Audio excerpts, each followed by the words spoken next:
Assalamu alaikum. Bismillahirrahmanirrahim. Thanks so much for coming, guys. I'm actually really excited for this session. We don't normally talk about sports within the Muslim community and its importance. So I'm very thankful to MAS-ICNA for including me in this session alongside these brothers and what they've already been able to cover. I specifically will talk about what I feel like is a need within our communities to invest in sports, and not just investing in sports for our boys, but also for our girls as well, inshallah. When we think about the challenges that our Muslim youth face today and the opportunities that they may be afforded, but also the expectations that come with them, it can be a really heavy burden. For the youth, there's this growing sense of alienation as they face competing ideologies and also divergent lifestyles here in the United States in particular. I know that for myself, growing up, I had the same experience, the same type of challenges, especially as a young athlete, where there's this kind of, you come to a road and it's very divergent in a sense where there's these pressures to kind of conform in a sense where you do what has just become the norm within your community. And when you kind of veer outside of that, for me, being a young Muslim athlete, hijabi athlete involved in sport, it was just very, very new. And I remember my parents in particular even feeling the pressure, you know, from their friends and it not being acceptable necessarily for me to be involved in sport. I think that there's a lack of support within the Muslim community for our youth, in a sense, when we think about even just appreciating diversity. Imagine if every single person in our community was a doctor or a lawyer, right? And I know that for a lot of us, when we're young, our parents kind of forced that idea on us, that you will be a doctor or a lawyer, you will be a doctor or a lawyer. Imagine if each of us were a doctor or a lawyer, right? I don't think that we would have the same type of success and move in the same upward direction if everyone were the same and we were this kind of monochromatic community. When our youth do kind of are conflicted with these choices that they have to make, it seems to be stigmatized as being an act of rebellion against not only these cultural norms but also the religious norms. And we're not only being alienated in a sense within the Muslim community, but also in the non-Muslim community. I don't think Muslim youth are any different in a sense that you already have these what, especially at the time, feel like these enormous pressures of dealing with self-identity, finding who you are, not being Muslim enough within the Muslim community, and the non-Muslim community being seen as being too Muslim in a sense, and trying to find or achieve that balance.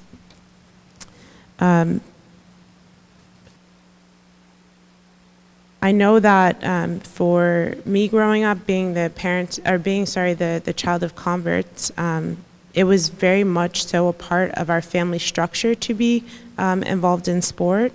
And sport is very much so central or within American society in general. And I know that in our family, we weren't really given the choice of whether or not we would play sports, but rather it was just kind of forced upon us.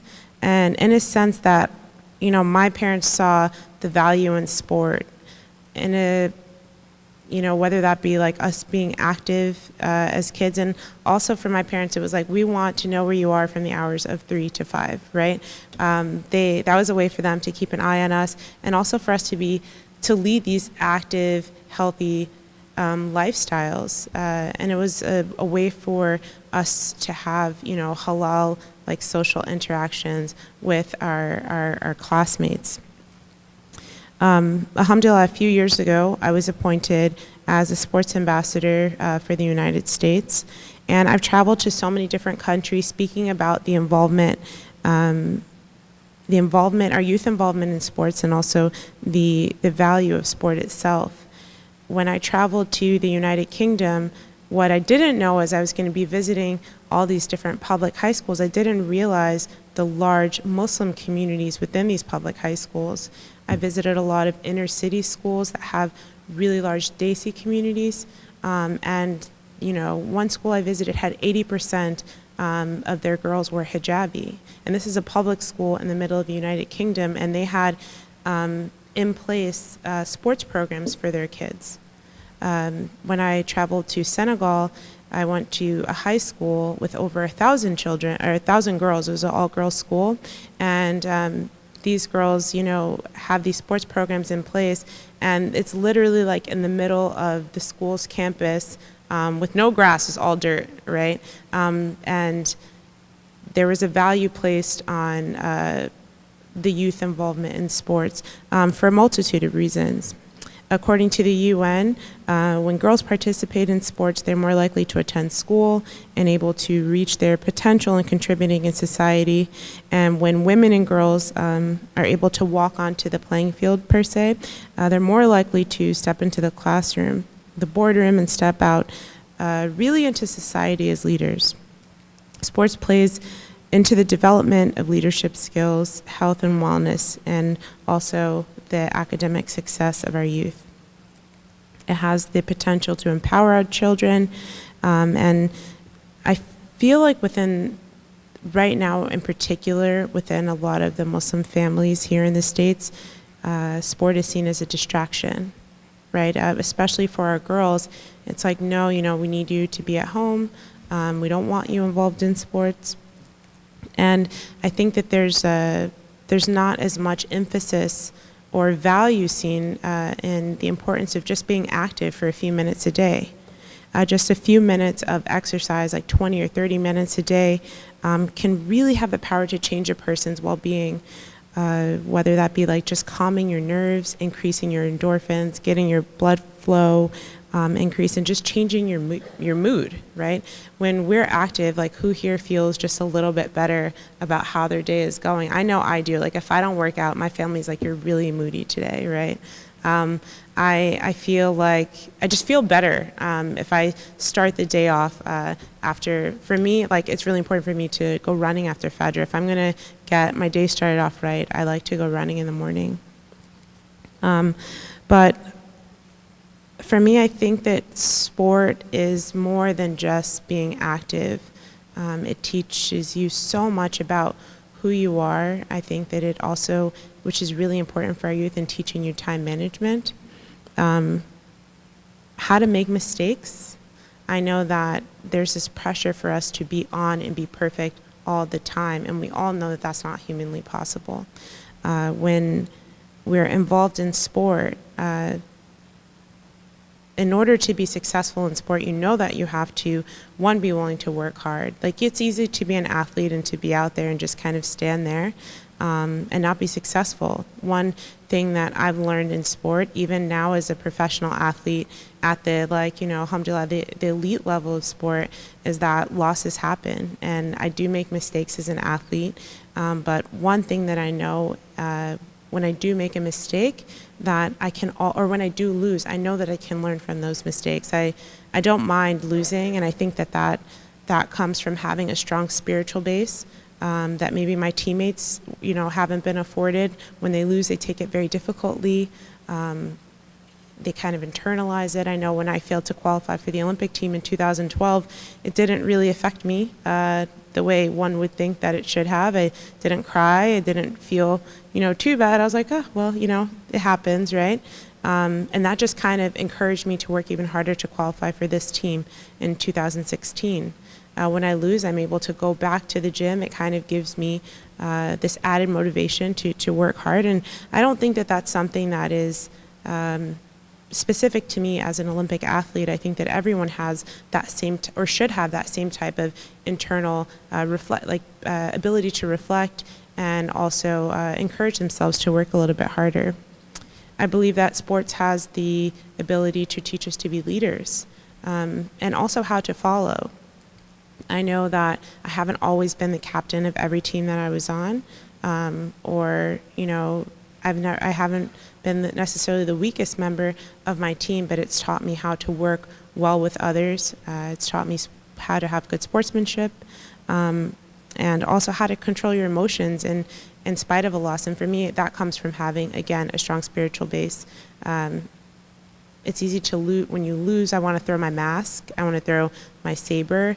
I want to, be upset, and I want to express that. But I know that when I'm competing, I have to not just represent myself well, but represent, each of us in a sense that as a Muslim woman and as someone who is obviously Muslim because of my hijab, I don't want people to think in a negative way about us.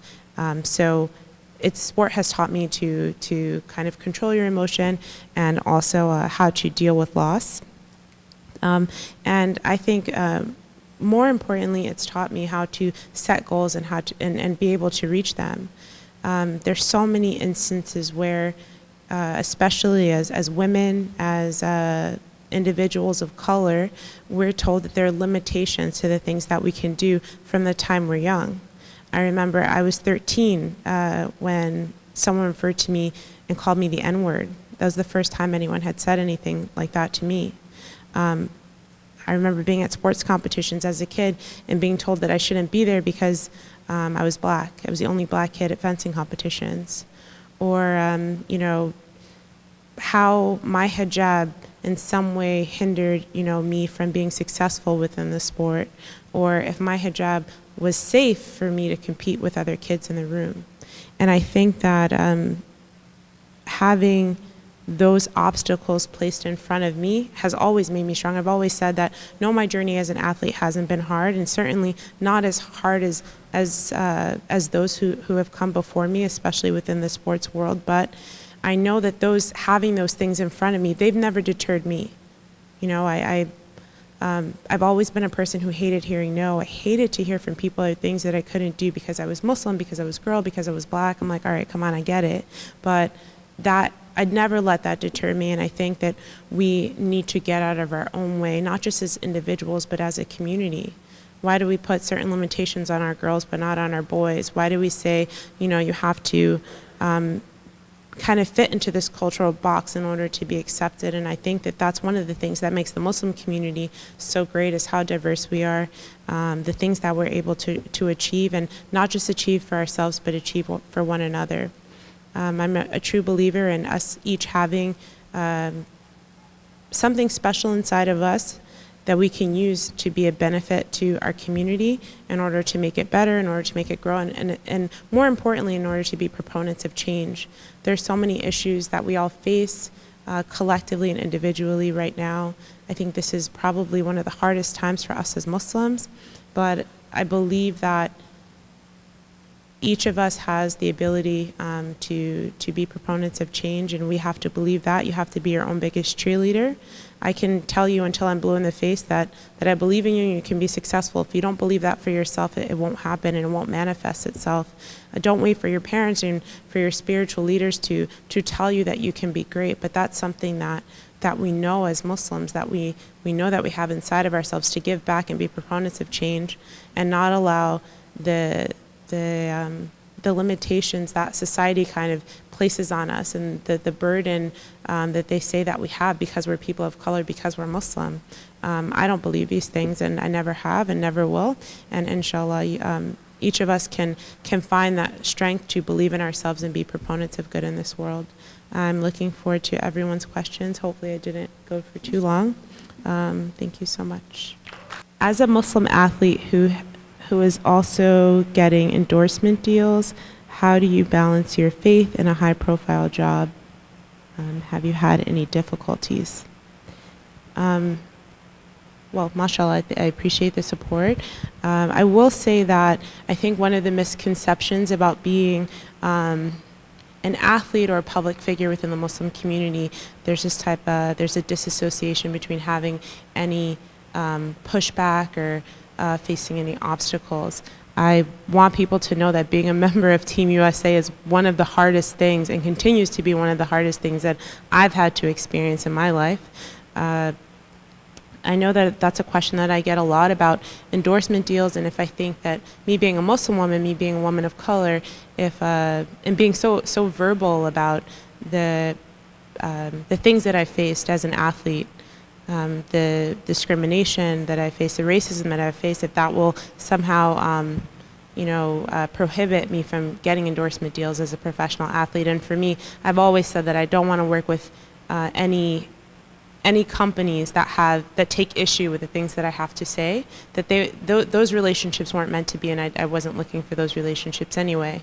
I've been fortunate enough, alhamdulillah, to work with a few companies, in particular like Visa and BMW, because their platforms around the Olympics focused on inclusion and acceptance. Visa, backed one of a refugee athlete. I'm blanking on her name right now, I think. Yusra Mardini, the swimmer, who was able, along with her sister and a few other men, pull a boat 13 miles. That their boat capsized in fleeing Syria. They were able to pull their boat ashore by swimming. That was just a gift that Allah subhanahu wa ta'ala bestowed upon her. And when her boat capsized, she jumped in the water and pulled this boat 13 miles to shore, alhamdulillah, with some other people. So working with companies like that who promote inclusion and don't run from diversity, that's been something that has been important to me. Again, I don't want people to think that it's been an easy road. I still face difficulties as a Muslim woman and as an African American on the U.S. fencing team. I'm not just only the first Muslim woman in hijab for Team USA, but also the first black person of color, minority at all, to be a member of the U.S. Sabre team. So, thanks on that. Like, the struggle continues, and for me it's about building to make it easier for the girls that come after us, and for the boys that come after us, and I think that that's important. If I want anyone to take away anything from this, know that the things that you do are not just for you, they're for the people that come after you, and you have to constantly lead your life in that way, and not just for yourself, but also for service to others.